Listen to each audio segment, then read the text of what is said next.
আজকে সংস্কার করতে যারা বাধা সৃষ্টি করেছেন, আমি বলবো দীর্ঘ 16 বছর কোথায় ছিলেন? রাগ ডাক ছেড়েই বলবো, বিএনপি আপনারা কোথায় ছিলেন?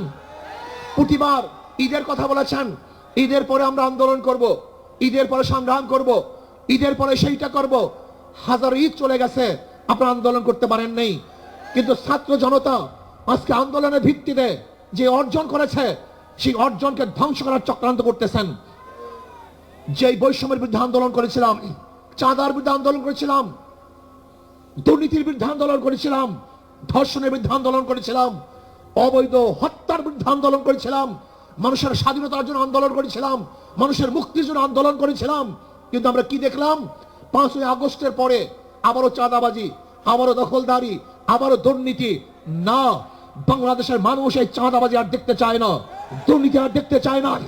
যারা 53 বছর পর্যন্ত বাংলাদেশকে 5 বার দুর্নীতির চ্যাম্পিয়ন করেছে, ওই সমস্ত দলকে বাংলাদেশের জনগণ আর ক্ষমতা দেখতে চায় না। বাংলাদেশের জনগণ কি ক্ষমতা দেখতে চায়? ইসলামকে ক্ষমতায় দেখতে চায়।